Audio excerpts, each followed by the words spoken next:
হোলির দিন সবাইকেই আমাদের মিষ্টিমুখ করাতে হয়, তাই মিষ্টিমুখ করানোর জন্য মিষ্টি মিষ্টি বাদাম শরবতের প্রেমিক্সটা আগে থেকে বানিয়ে রেখে দিলে খুব তাড়াতাড়ি কিন্তু সবাইকে এক গ্লাস করে শরবত দেওয়া যাবে। তার জন্যে 3 রকম বাদাম নিয়েছিলাম, আলমন্ড, কাজু আর পেস্তা। সেটাকে শুকনো কড়াইয়ের মধ্যে গ্যাসের ফ্লেমটা কম রেখে নাড়াচাড়া করে নেব, যেন বাদামের ময়েশ্চারটা একদম চলে যায়।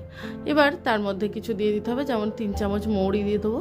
মৌরি দিলে এর স্বাদটা খুব সুন্দর হবে, মৌরিটা কিন্তু কোনো মতেই মিক্স করা যাবে না।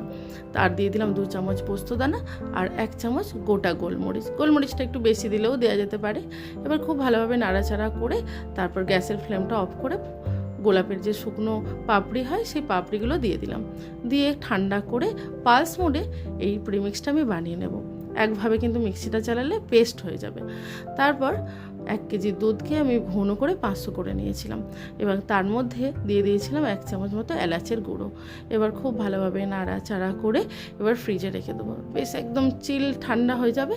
তারপরে সেটাকে বার করে এই শরবতটা বানাবো। এবার যে প্রিমিক্সটা বানিয়েছিলাম সেখান থেকে আমি 2 চামচ 2.5 চামচ দিয়ে দিলাম। এবার তার মধ্যে একটু চিনি দিয়ে দিলাম, যেরকম যতটা শরবত বানাবো সেই পরিমাপে চিনি দিয়ে দিলাম। এবার দুধ দিয়ে দিলাম। এটা কিন্তু একটু ঘন ঘন হলে খেতে বেশ ভালো লাগবে। এখানে রোজ সিরাপ থাকলে রোজ সিরাপ দেওয়া যাবে, আমার কাছে ছিল না বলে আমি একটু ফুড কালার দিলাম, রেড ফুড কালার। তারপর সেটাকে খুব ভালোভাবে ব্লেন্ড করলি, একদম সুন্দর শরবত রেডি।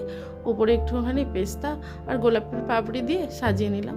আর একটা ফ্লেভারের করেছিলাম, সেটা হলো পান ফ্লেভারের। তার জন্য আবার 3 চামচ দিয়ে দিলাম এই প্রেমিক্স, একটা পান দিয়ে দিলাম আর 1/2 চামচ দিয়েছিলাম চিনি।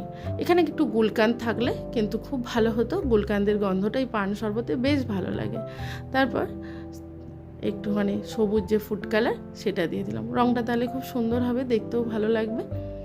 আর এবার দুধ দিয়ে এটাকেও ব্লেন্ড করে আবার এটা তৈরি করে নেব। পানের শরবতটাই কিন্তু সব থেকে ভালো লাগছে।